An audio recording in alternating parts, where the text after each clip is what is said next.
오늘 말씀은 요한복음 1장 39절 한 구절입니다. 지난주에도 우리가 보았던 부분인데요. 한 절 말씀입니다. 요한복음 1장 39절 말씀 우리 한 목소리로 함께 합독하겠습니다. 예수께서 이르시되 와서 보라. 그러므로 그들이 가서 계신 데를 보고 그날 함께 거하니 때가 10시쯤 되었더라. 아멘. 아멘. 오늘은 무엇을 보십니까? 라는 제목을 가지고 함께 말씀의 은혜를 나누겠습니다. 요한은 아버지 세베대와 어머니 살로메 사이에서 태어난 아들입니다. 사도 요한을 말합니다. 요한복음 그리고 요한 1, 2, 3서 요한계시록을 저술한 사도 요한입니다. 이 요한은요 예수님과 이종사촌 관계입니다. 이종사촌이에요. 그러니까 요한의 어머니 살로메와 예수님의 어머니 마리아가 형제지간이고요. 요한은 마리아를 부를 때에 뭐라고 그러면 불렀을까요? 족보하면 어렵죠, 그죠? 이모라 부릅니다. 이종사촌이기 때문에 이모라 그래요. 예수님이 십자가에 달려 죽으시기 전에 요한에게 그 예수님이 어머니 모친 마리아를 부탁을 하죠. 내 어머니니라 이렇게 부탁을 하잖아요. 다른 이유도 있었겠지만 1차적으로는 혈육 관계였기 때문에 그렇습니다. 혈육 관계였기 때문에. 물론 이제 누가 앞선지는 저도 잘 모릅니다. 아무튼 그런 관계였고요. 그다음에 요한은 어업에 종사하는 그 어부였습니다. 그런데 집안은 품꾼들을 좀 이렇게 고용을 할 수 있었던 것 같아요. 성경을 읽어보니까. 그래서 예수님의 다른 제자들과는 달리 조금은 부유한, 가난하지 않는 그런 가정 배경을 가지고 있었습니다. 그래서 경제적으로 이제 어렵지 않다 보니까 예수님을 그 옆에서 물질적으로 도와준 여인들이 성경에 나와요. 나오는데 그 중에 한 명이 살로메가 아니냐 이렇게 학자들은 추측을 하고 있습니다. 예수님은 요한을 부르실 때요. 제자로 특별히 부르실 때 보아너게라는 이름을 지어주십니다. 많이 들어보셨을 겁니다. 보아너게. 뜻은 우레의 아들들. 다른 말로 천둥의 아들들. 우르르 쾅쾅쾅 할 때, 그 천둥을 말합니다. 그러니까 뭘 말하냐면, 불 같은 성격을 가지고 있는 사람이다. 근데 이제 이름을 이렇게 지어줬단 말이에요. 자, 이것을 잘 보여주는 사건이 두 개가 있습니다. 성경에서. 첫 번째는 마가복음, 또 누가복음 9장에 나와 있는데요. 그냥 제가 이야기를 해드릴게요. 예수님이 이제 제자들과 사역을 합니다. 열심히 이제 가르치시고, 전파하시고, 고치시고, 귀신도 내줬죠. 근데 어떤 사람이 예수님의 이름으로, 주의 이름으로 귀신을 쫓아냈어요. 놀랍죠? 예수님과 이제 12제자가 있단 말입니다. 그런데 또 다른 마을에 그런 사람이 분명히 있었다라는 거예요. 근데 그 사람이 예수님의 이름으로 귀신을 쫓아내자 이 사실을 요한이 알았다는 거예요. 근데 요한이 어떻게 반응을 했느냐? 그냥 우리 같으면 이제 뭐 이렇게 열심히 사역을 해라, 뭐 이렇게 격려도 할 수 있고 그렇잖아요. 그런데 우리한테 오지 않을 거면 이 사역을 하지 마라 이래요. 자기가 무슨 권한이 있어서. 이건 월권이죠. 그렇죠. 근데 요한이 이래요. 불같은 성격, 속이 좀 좁기도 하고, 좀 그다음에 관용하지 못하는, 받아들이지 못하는 이런 부분이 있어요. 근데 예수님이 이제 그러지 말라 그러십니다. 굳이 우리를 따르지 않는다 할지라도 주의 이름으로 귀신을 쫓아내고 그 복음 사역을 감당하고 있다면 다 하나님의 편이다. 우리를 반대하지만 않으면 괜찮다 그런 말씀을 하십니다. 아무튼 간에 이런 축사 사역을 못하게 하는 것을 보고 좋은 성격은 아니다. 이렇게 이야기를 할 수 있고요. 두 번째, 또 이제 누가복음 9장에 나와요. 사마리아의 한 마을로 들어갑니다. 예수님이 이제 복음을 계속해서 전하시는 가운데 사마리아 한 마을로 들어가세요. 이때 사마리아 사람들이 예수님을 환대를 하지 않습니다. 그도 그럴 것이 환대를 안 할 수밖에 없어요. 왜 그렇습니까? 유대인들과 사마리아 사람들은 서로 상종을 하지 않기 때문에 서로 미워해요. 그다음에 특별히 유대인들은 이 이방인들을 그때 당시 가장 천하게 여겼던 동물이 개였습니다. 그래서 정말 그 동물처럼 취급을 했어요. 그렇기 때문에 상종을 하지 않았는데 당연히 예수님과 제자들이 왔을 때 유대인을 딱 보고 환대를 안 했겠죠. 근데 그냥 예수님은 넘어갈 수도 있는데 요한이 또 나섭니다. 뭐라고 나섰는지 아세요? 불이 하늘에서 내려 이 사람들을 전부 확 다 태워버리기를 원하십니까? 딱 이렇게 요한이 예수님께 말합니다. 그러자 이때는 예수님이 좀 화가 나셨는지 꾸짖으십니다. 그러면 안 된다고. 예. 요한은 이렇게요, 불같은 성격을 가지고 있고요. 때로는 자신들을 이렇게 받아주지 않으면 적대적인 이런 감정, 생각도 갖고 있었던 사람이었습니다. 한마디로 쉽게 말해서 욱 하는 이런 이제 성격도 있었다는 거죠.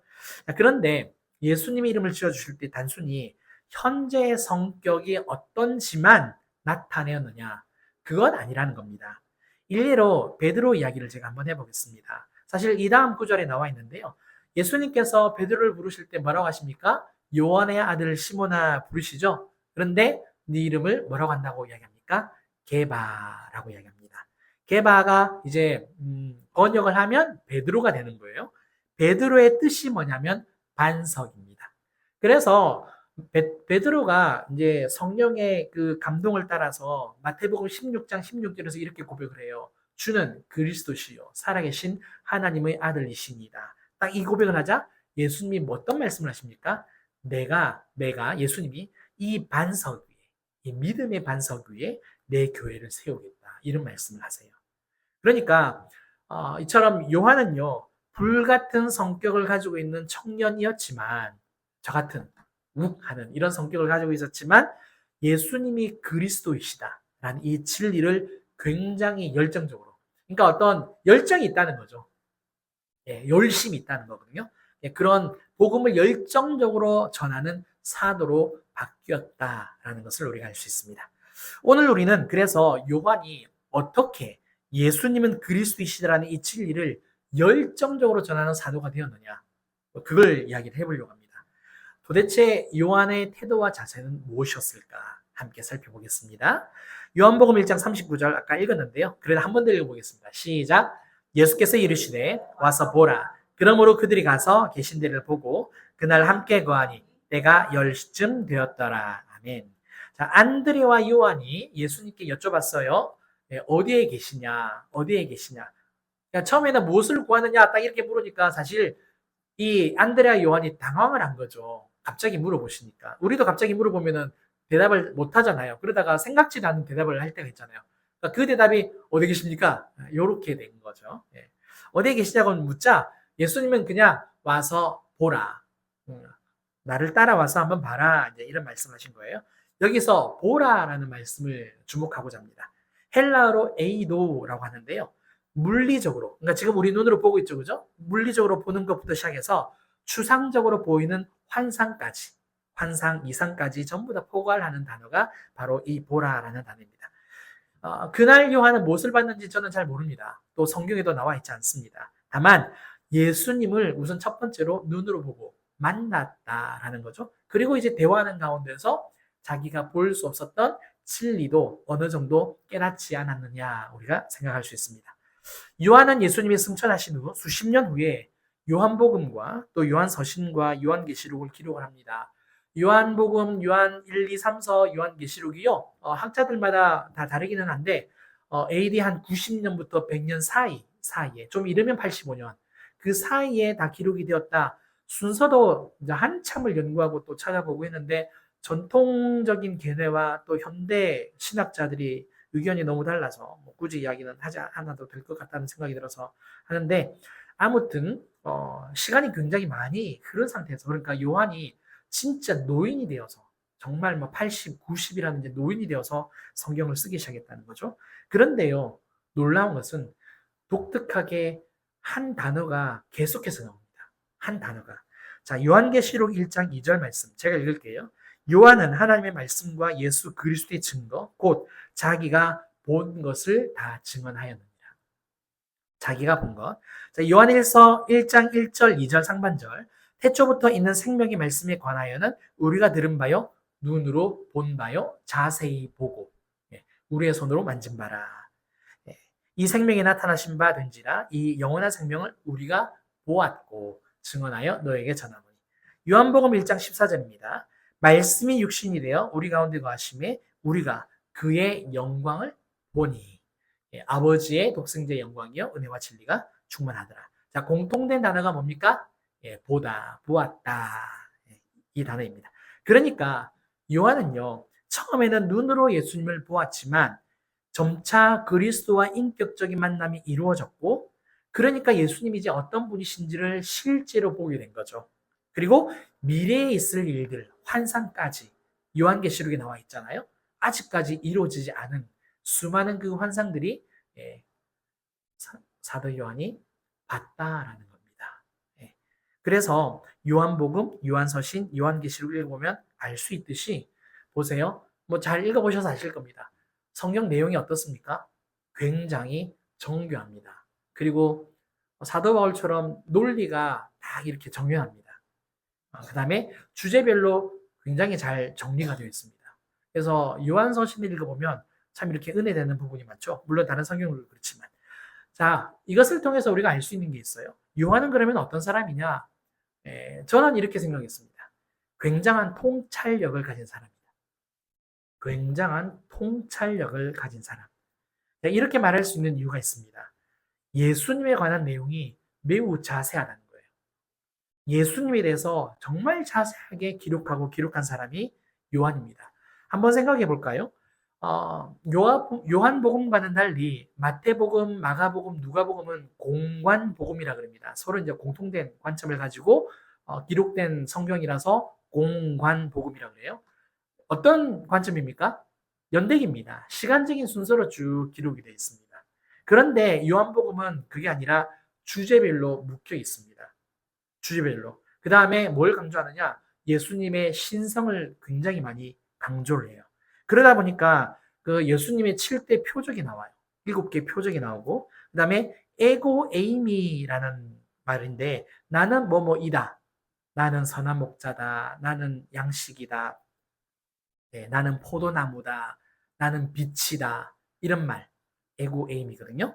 이런 표현이 참 많이 나옵니다. 이게 뭡니까? 예수님의 정체성을 드러내는 말이에요. 그 다음에 영에 관련된 부분도 다룹니다. 다른 복음서에는 이렇게 잘 안 다루는데 영과 육의 차이에 대해서 이야기를 하고 있고, 심지어 요한복음 14, 15, 16장에서는 성령님이, 그러니까 본인이 이제 승천해서 올라가면 성령님이 오셔서 어떻게 해주실 것이다 라는 내용도 나오고, 요한복음 17장에서는 하나님과 예수님의 그 대화, 기도 내용도 기록이 되어 있다는 거죠. 그러니까 다르다는 거예요. 심지어 혹시 아시는 분이 계실런지는 잘 모르겠는데요.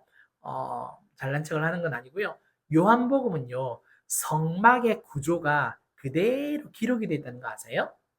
성막이 어떻습니까, 구조가? 처음에 성막 문을 들어가잖아요. 청색, 자색, 홍색, 배실로 이렇게 들어가잖아요. 그러면은 뭐가 또 나옵니까? 맨 처음에 번제단. 번제단을 지나서 제사장들이 손과 발을 씻고 옷을 씻는 물두멍. 그 다음에 첫 번째 장막을 들어가면 뭐가 나옵니까? 예, 진설병이 나오고, 그 다음에 7 금촛대가 나오고, 분향단이 나오죠. 이제 휘장을 들어서 들어가면은 지성소가 나오죠. 요한복음을 자세히 이렇게 한번 찾아서 읽어보시면요, 이 성막의 순서가 그대로 나와 있습니다. 저 이것을 깨닫고 진짜 많이 놀랐어요. 와, 진짜 요한은 대단한 사람이다. 진짜 어떻게 예수님을 향하여서 이런 눈을 가지고 있을까?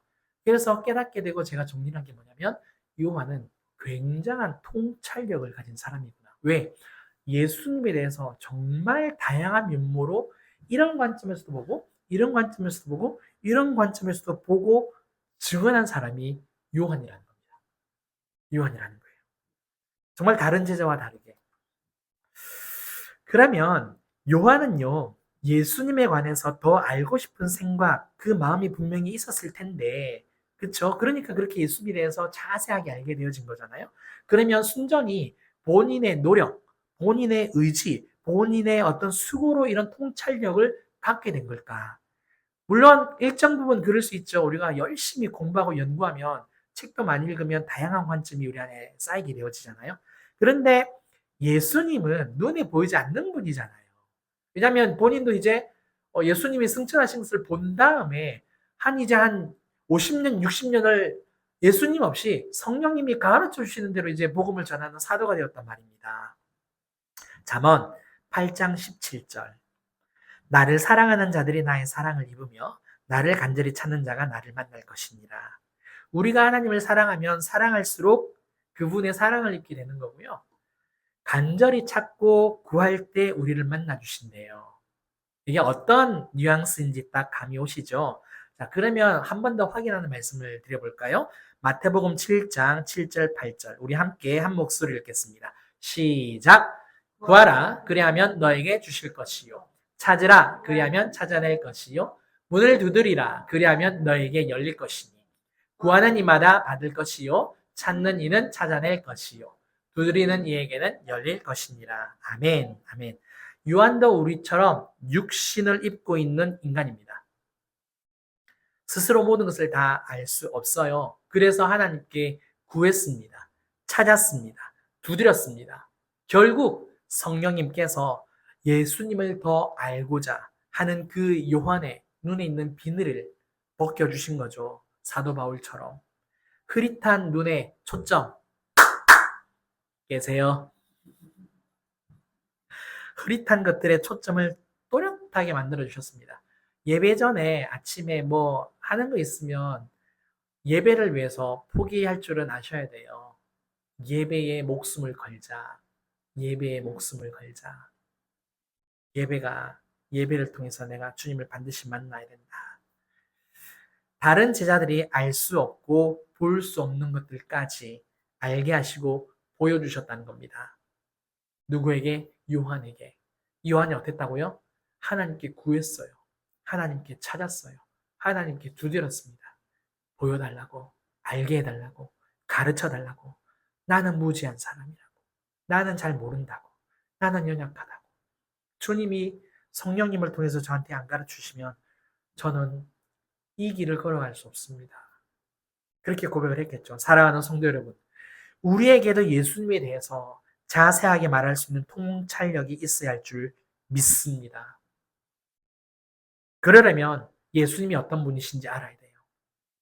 제가 한번 여러분들한테 이런 도전을 드려볼까요? 만약에 내가 알고 있는 예수님에 대해서 A4 용지로 한번 다 쓰든지 치든지 해보면 몇 장이나 나올 수 있습니까? 과연 A4 용지로 몇 장을 예수님에 대해서 쓰실 수 있으십니까? 그렇게 자세하게 다양한 관점으로 말할 수 있습니까? 우리에게는요, 예수님이 어떤 분이신지 알아야 하는 그 마음이 있어야 되고, 더 자세히 알고자 하는 생각도 그 갈망이 있어야 할 줄 믿습니다. 날마다 무엇을 보며 살고 계십니까? 내가 좋아하는 것만 보십니까? 내가 관심 가지고 있는 것만 혹시 보려고 하지는 않습니까? 항상 미디어에 빠져 살고 계시지는 않습니까? 성경 보십시오. 말씀 읽으세요. 말씀 안에 예수님 있고, 말씀 안에 하나님 있습니다. 말씀 안에 십자가가 있고, 말씀 안에 은혜가 있습니다. 나를 살리는 것은 성령을 통해서 보는 말씀이지, 유튜브가 아니고, 드라마가 아니고, 영화가 아니에요. 나를 살리는 건 그 말씀 속에서 나타나는 예수님입니다.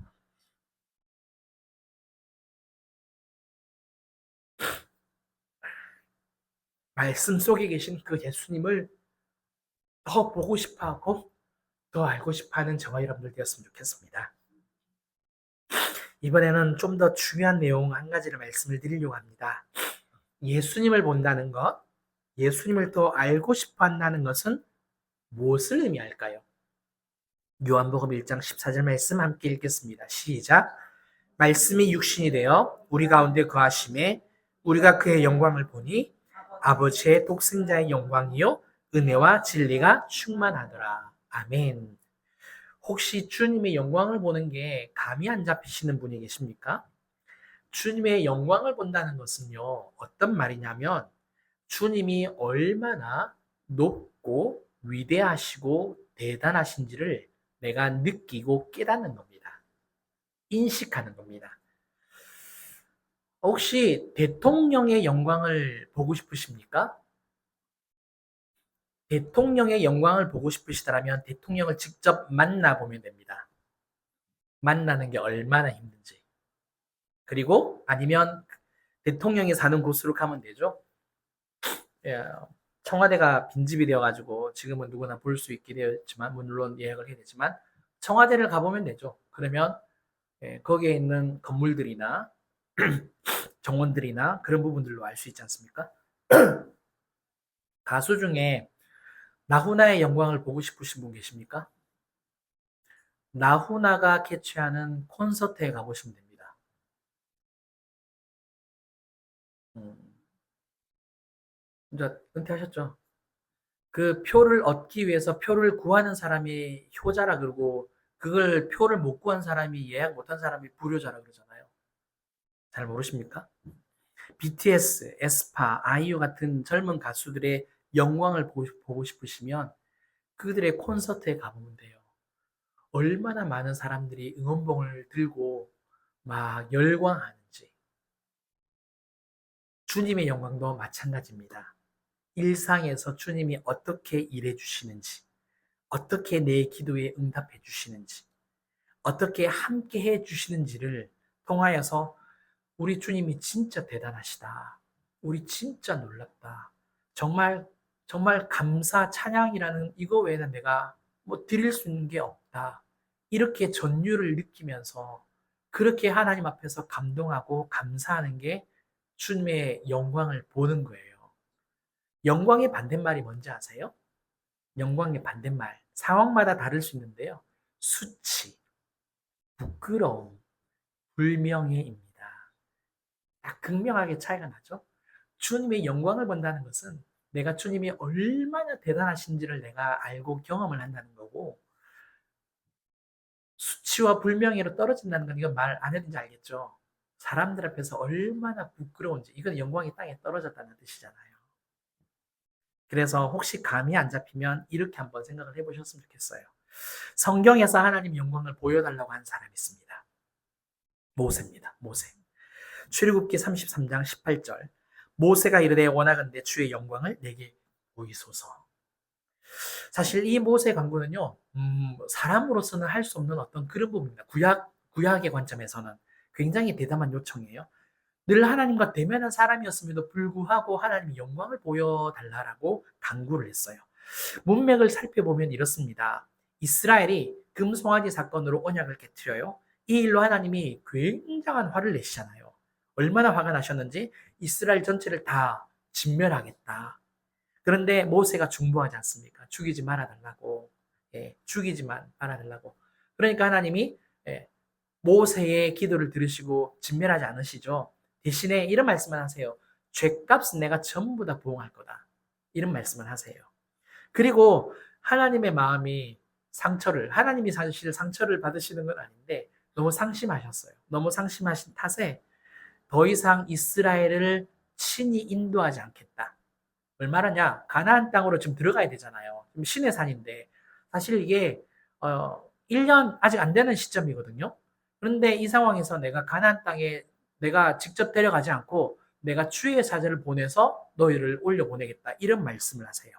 이때 모세가 뭐라고 이야기하냐면 하나님이 친히 가시지 않으면 자기도 안 가겠대요. 땡깡 아닌 땡깡을 부리는 거죠. 근데 이 말이 어떤 의미냐면요. 주님의 임재가 없으면 우리들끼리 가나안 땅에 가봐야 그게 무슨 소용이 있습니까? 이런 의미입니다.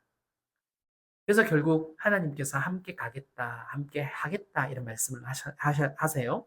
그리고 이제 그 이유를 말씀하시는데 모세가 하나님으로부터 은총을 입었기 때문에 그러니까 하나님께서 모세에게 부르시면서 내가 너에게 은혜를 주었다. 이 사명도 주었다. 이제 그렇게 긍휼을 베풀어 주셨잖아요. 그다음에 모세를 이름으로도 알고 있기 때문에 그러니까 하나님께서 모세와의 이런 친밀한 관계, 언약적인 관계로 인하여서 내가 너의 부탁을 들어주겠다. 이런 개념입니다. 그리고 난 다음에 모세가 딱 한마디가 주의 영광을 보이소서 이야기하는 거예요. 결국 하나님께서요, 보여주시기는 하시는데, 주의 영광을 보여달라라는 이 말의 뜻은 뭐냐면, 하나님의 그 본질적인 존재를 더 알기를 원하고, 더 경험하기를 원합니다. 이런 뜻이에요. 하나님 영광을 보여달라는 말이. 그러자 하나님이 어떻게 반응하시느냐? 출애굽기 33장 19절입니다. 여호와께서 이르시되 내가 내 모든 선한 것을 내 앞으로 지나가게 하고 여호와 이름을 내 앞에 선포하리라. 나는 은혜 베풀 자에게 은혜를 베풀고 긍휼히 여길 자에게 긍휼을 베푸느니라. 이런 말씀하세요. 그러니까 모세는요, 하나님의 영광, 즉 하나님의 본질을 보고 싶어 했단 말이에요. 그러자 하나님은 하나님의 선하심과 또 은혜를 베풀어 주시는 이 인자하심, 긍휼하심만을 부분적으로 보여주십니다. 이유는 간단해요. 하나님을 보고 살 사람이 없기 때문에. 그래서 이 20절부터 보면은 나를 보고 살 자가 없다라는 말씀을 하십니다. 결국 하나님이 어떻게 하시는지 아십니까? 모세를 반석 위에 서라고 해요. 서라고 하는데 다시 그 틈으로 들어가게 합니다. 그리고 하나님께서 지나가실 때에 모세를 그 바위 틈 속에 있는 모세를 이렇게 가리십니다. 가리시고 하나님이 지나가시면 모세가 나와서 보는데 하나님의 얼굴은 보지 못하고 등만 봤다라는 내용이 이 다음 구절에 기록되어 있습니다. 정리하면 이래요. 무슨 말이냐면 이스라엘이 하나님을 완전히 반역하고 배반을 했습니다. 언약을 깨뜨렸어요. 그런데 하나님은 모세의 기도를 중보 기도를 듣고 자기 생각 계획을 철회하신 거예요. 그리고 모세가 이스라엘을 대신해서 회개를 한단 말이에요. 어떤 회개 기도하는지 아시죠?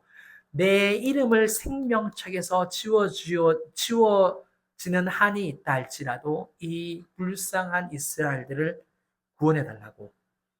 근데 하나님이 이스라엘에 대해서 너무 상심한 나머지 그것은 내가 할 거다라고 하시면서 그 부분을 언급하지 말라 그러시죠. 그러면서 가나안 땅으로 가는 여정 가운데 더 이상 내가 임재해 주지 않을 거다. 임재해 주지 않을 거다. 이야기를 하세요. 그러자 모세가 끈질기게 계속해서 구하는 거예요. 아까 그 내용이 계속 끈질기게 구하자 결국 하나님께서 돌이켜 주신 겁니다. 하나님이 마음을 돌려주신 거예요. 그러자 모세는 그 마음을 돌이켜 주신 주님이 그 하나님이 사뭇 더 궁금해진 겁니다. 나와 비교할 수 없는 하나님인데 어떻게 나의 이 간청을 계속해서 듣고 돌이켜 주시느냐 이거예요. 그러니까 하나님을 더 알고 싶고 더 보고 싶고 더 깊은 관계를 맺고 싶은 거고 주의 영광을 보여달라. 아까 무슨 뜻이라 그랬습니까? 하나님 존재의 본질이에요. 진짜 하나님이 어떤 분이십니까? 제가 알고 싶습니다. 그래서 주의 영광을 보여달라고 간구를 한 거예요. 사랑하는 성도 여러분, 그러면 우리가 반드시 보기를 원하고 구해야 할 것은 무엇일까요? 그것은 바로 아까 요한복음 1장 우리가 14절에서 읽었던 예수 그리스도의 영광입니다. 주님의 영광. 내 삶 속에서 우리의 일상에서 예수님이 얼마나 위대하신지 대단하신지 느끼고자 하는 그 열망, 그 갈망 그것이 우리 안에 있어야 한다는 거죠. 그래서 저는 여러분들에게 정말 진지하게 도전을 드리고 싶습니다. 예수님을 얼마나 깊이 알고 계십니까? 예수님을 아는 일에 얼마나 많은 관심을 두고 싶어 하십니까? 날마다 예수님의 영광을 보고 싶어 하십니까? 우리가 기억하고 회개해야 할 사실이 한 가지 있습니다. 그게 뭐냐면 우리는 우리 마음이 가는 일에는 아무도 시간을 재지 않는다라는 거예요. 우리 마음이 가는 곳에 시간을 재지 않는다. 이게 무슨 말이냐? 예를 들어 볼게요. 쇼핑하기를 좋아하는 사람은 시간이 가는 줄도 모르고 쇼핑합니다. 쇼핑을 많이 했다고 3시간 했네, 5시간 했네, 아까워하지 않아요. 다음에 또 해야지, 이럽니다. 사람 만나기를 좋아하는 사람들은 아무리 바빠도 약속 잡아요. 약속 잡아요. 안 만나지 않아요. 만날 사람 다 만납니다. 그렇게 바쁜데도. 자기가 좋아하는 일에는 시간을 안 재요. 그런데 신앙생활은 거꾸로입니다. 짧아야 좋대요. 예배 시간도 짧아야 좋고, 설교도 짧아야 좋대요. 성경 읽기도 기도하는데도 왜 그리 시간이 안 가냐고 투덜대는 게 우리지 않습니까? 바쁘고 피곤하다고 성경도 안 읽고 기도도 안 하고 예배 소홀히 여기고. 사랑하는 성도 여러분, 우리가 보아야 할 것은 주님의 영광이지 나의 편안한 상태에 나의 영광이 아닙니다. 사도 요한, 예수님의 공생의 기간에 실수도 있었어요. 그러나 이후로는 오직 예수님의 영광만을 위하여서 또 그 영광만을 바라보면서 신앙의 길로 걸어갔다는 겁니다. 그래서 우리가 보고 항상 보고 또 봐야 할 것, 그리고 내가 봐야 하는 것을 간구해야 할 것은 뭐라고요? 예수 그리스도의 영광입니다. 날마다 내 삶에서 하나님이 어떻게 위대하신지, 어떻게 놀라우신지, 어떤 일을 행하여 주시고 계시는지 그것으로 감사하고 찬양하는 이 삶과 이 인식이 항상 있어야 한다는 것. 그래서 항상 주님의 영광을 보며 살아가는 저와 여러분들 되시길 주님 이름으로 축원합니다. 우리 함께 찬양하고 기도하겠습니다. 내는 주의 영광을 보내.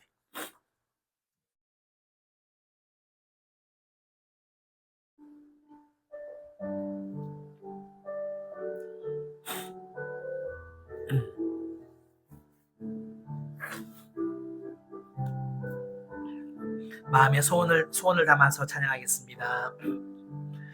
내는 주의 영광을 보내. 우리 가운데 계신 주님, 그 빛난 영광 온 하늘 덮고 그 찬송 온 땅 가득해. 내는 주의 영광을 보내. 찬송 가운데 서신 주님, 주님의 얼굴은 온 세상 향하네. 권능의 팔을 드셨네. 주의 영광 이곳에 가득해. 우린 선해 주님과 함께 찬양하며 우리는 하리. 모든 열방 주 볼 때 우리 다시 한 번 더 찬양하겠습니다. 내는 주의 영광을, 내는 주의 영광을 보내. 우리 가운데 계신 주님, 그 빛난 영광 온 하늘 덮고 그 찬송 온 땅 가득해. 무엇을 보기 원하십니까? 주의 영광을 보내. 찬송 가운데 서신 주님, 주님의 얼굴이 온 세상 향하네. 권능의 팔을 드셨네. 주의 영광 이곳에 가득해. 우린 선해 주님과 함께 찬양하며 우리는 전진하리. 모든 열방 주 볼 때까지. 우리 함께 기도하겠습니다. 사랑하는 성도 여러분, 말씀 보세요. 말씀 읽으세요. 말씀 읽는 일에 게을러 하지 마세요. 핸드폰 잘 보시잖아요.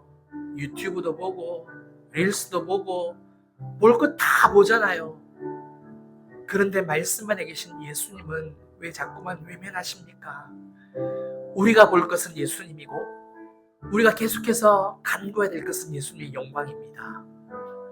사랑하는 성도 여러분, 주님 보기 원한다고 주님 보기 원한다고. 정말 요한처럼 처음에는 미약했지만 성령의 인도하심을 따라 정말 예수님을 더 알기 원합니다.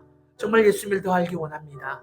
우리 그렇게 신앙생활 했으면 좋겠습니다. 기도하겠습니다. 사랑하는 성도 여러분, 사랑하는 하나님 아버지들 감사합니다. 주님, 우리가 늘 보는 것은 주님이 아니라 늘 세상입니다. 아버지, 내가 좋아하는 것들이고 내가 관심 가지는 것들입니다.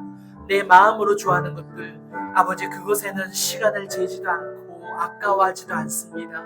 하나님 아버지, 우리의 잘못된 신앙을 회개하고 내려놓습니다. 주님, 아버지, 주님만을 더 보기 원하고 아버지, 그 말씀 가운데 살아계신 하나님을 더욱더 하나님 아버지 갈망하며 찾기를 간절히 소망하오니 주님 도와주세요. 주님 말씀 은혜 가운데 들어갈 수 있도록 역사하여 주시고 아버지, 성령님께서 깨닫게 하시고 가르쳐 주시는 우리 그 예수님을 더 알기를, 더 힘쓰기를, 주님의 영광을 보며 나아가기를 간절히 소망하오니 주님 도와주시옵소서. 우리의 눈은 닫혀 있고 우리의 귀도 닫혀 있고 하나님 아버지, 우리의 입도 닫혀 있습니다. 오직 예수 그리스도로 보기를 원합니다. 듣기를 원합니다. 아버지 하나님, 전하기를 원하오니 오직 예수 그리스도의 영광을 보며 주님이 얼마나 대단하시고 위대하시고 얼마나 아버지 하나님 선한 아버지, 그 선하심 가운데 긍휼하심 가운데 나를 위해서 일하여 주시는지, 우리 가정을 위해서, 교회를 위해서 어떻게 일하여 주시는지 더 깨달을 수 있는, 더 감사하고 찬양할 수 있는 아버지 하나님, 저와 우리 모두가 되기를 간절히 소망하오니 역사하여 주시옵소서. 아멘. 아멘. 감사합니다. 영광 받아 주시옵소서. 아멘.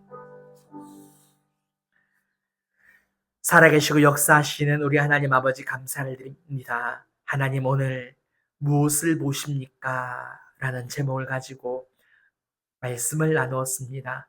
모세와 같이, 사도 요한과 같이 처음에는 눈에 보이는 예수님이었지만 성령을 따라서 가면 갈수록 진실로 내 앞에 살아계신 그 영으로 계신 그 예수님, 그리고 그 주님의 영광을 보며 살아가는 저와 우리 모든 성도님들과 우리 교회가 되기를 간절히 소망합니다. 우리의 잘못된 모든 태도와 자세, 행동들을 회개하고 오직 말씀을 보며 말씀 안에 들어가며, 주님, 설령 내 눈이 나빠서 말씀을 읽지 못한다면 하나님, 말씀을 들을 수 있는 귀는 여전히 건강케 하셨사오니 말씀 안에 계신 그 주님을 보고 듣는 지혜로운 우리 모두가 될 수 있도록 도와주시옵소서. 날마다 주님 영광 체험하게 하여 주시고 주님의 영광이 곧 주님의 임재라는 사실을 깨달아서 아버지의 그 영광 가운데, 그 임재 가운데 삶을 살아가는 우리 모두가 될 수 있도록 인도해 주옵소서. 이 모든 것을 감사드리며 지금은 우리 주 예수 그리스도의 은혜와 크신 하나님의 사랑과 성령님의 감화감동 교통 충만하심이 오직 주님의 영광을 보기를 원하는, 사랑하는 우리 모든 성도님들과 가정과 일터와 우리 진주빛 교회와 이 나라 이 민족 위에 이제로부터 영원토록 함께 있을지어다. 아멘.